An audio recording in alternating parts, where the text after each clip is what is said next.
I think it's really interesting to consider what property type has the most potential to improve from a sustainability standpoint. I don't think there's a typology necessarily that has the most opportunity to improve. I think that all property types and all ages have an opportunity to improve. And I've had the privilege over a long 25-year career to work across brand new construction, development, retrofits, and obviously some amazing historic building retrofits, which are my favorite. But everything from schools to universities to hospitals to concert centers, convention centers, and then your typical multifamily and office, data centers, all of them have opportunities. I guess you could say that the most intense use types have the most opportunity to drive big change. So if I needed to answer that question with a direct answer, not avoid answering it, I would say that your intense use types, like a data center or a trading floor, will have a bigger impact than a more typical office space would, right? Because if you're at 9 or 10 watts a foot versus 3 or 4 watts a foot, you could just do more. I still believe every action matters, every building matters, every person matters in what they do and their behavior, as well as the design and the engineering and the technology that we focus on. But every building I've ever looked at has an opportunity for significant energy and emissions reduction with a strong business case for that investment. I do think that the biggest buildings and investing in those biggest buildings first and using those case studies to inform what might be smaller or less sophisticated owners with less of a budget to do these kinds of analyses can then feed on the analyses of the bigger properties. So bigger bang for your buck is always what I go for.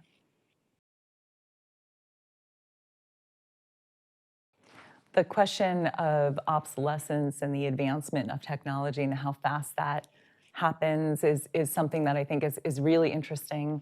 I think that a really good example of that change is the more recent shift, call it in the last 5 or 10 years, to net zero emissions and electrification versus just energy efficiency and reduction and in a different focus, right? So you'll see this shift globally and nationally, especially in some of the bigger cities, to net zero with a focus on a renewable electric grid in coordination with getting to much more efficient electric heating systems, for example, which we would have stayed away from for many reasons, 10 plus years ago. I think that's a really good example of a shift, but I don't think it renders new systems obsolete. Most of the time, there's an opportunity to address, for example, a newer natural gas system to make that as efficient as you can until it's time to replace that system over time. And something we focus on a lot is the need, if you're going to be sustainable, not to replace something that's new, right? We replace things, and that's where the business case also comes in. Sustainability and a business case are one. Replacement of something at the end of its useful life is the right thing to do. And most of these technologies can be retrofitted. Controls and sensors and many of the things that we do through retro-commissioning can be done in an existing space all the time. And in fact, I've spent, although like I said, I've done some really cool new projects over the years, those retrofits are always ongoing. So there's always a chance to integrate new technologies into existing systems.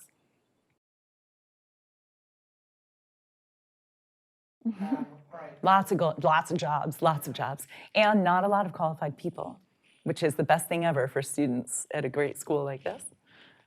You want to be an expert where there are no experts. As a hiring manager, I love to hire younger people out of school. It's always great to have experience, but you'd be shocked what a passionate, bright person who's maximized their educational and internship opportunities can do right out of school. There are so many jobs in the sustainability field. So I studied this in school, and I've spent a lot of my career doing this kind of work. But the foundation of that work is a technical and science-based foundation. And there are always opportunities when you have a strong technical background.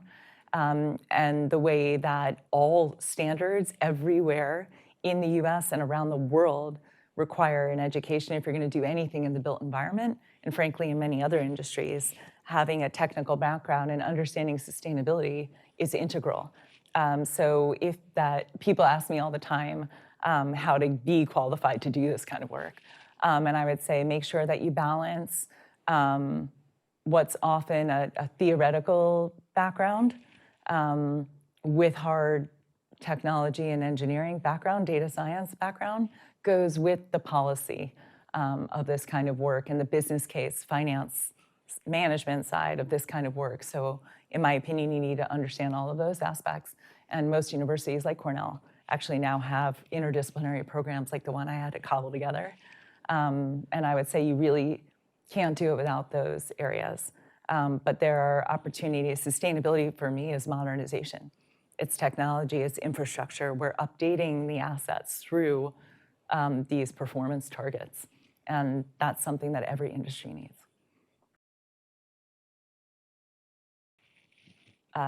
My favorite building in the world is the Empire State Building. And I've been lucky to work on the repositioning of that asset and the modernization of that asset as a lightning rod to demonstrate the business case, the techno-economic case for investing in sustainability, again, through infrastructure modernization and technological advancement in a building that was built in 1931. So my favorite project will always be the work that I'm doing there. And in a 2.85 million square foot building, that will never be done. So all the questions that you asked before around the advancement of technologies and how you integrate that over time, we are always going, we're always doing. My most exciting projects right now are the work that we're doing for the advancement of controls, updating an existing, not old, control system. So again, useful life. The useful life of controllers and engines may be 10 years or 15 years, and then we need to replace them because the data incoming now and the bandwidth we need is so much more than we even imagined it would need to be in 2010, right? There's so many more data points. When we need an update of an engine to hold all the data that comes from all the sensors and the information we didn't know we would be able to have, that's when you integrate these updates. So we're moving to Guideline 36, the most advanced controls guideline there's ever been. And all of the technology that goes with that and the advanced data collection and analytics and real-time commissioning that comes with that. And we're overlaying this amazing tool that enables us to see details in the code writing, in the control sequence, the performance in real time that we never had, but I always knew we needed. So that's one of the most exciting things I'm working on right now, and that can be done in any building, any age, any time.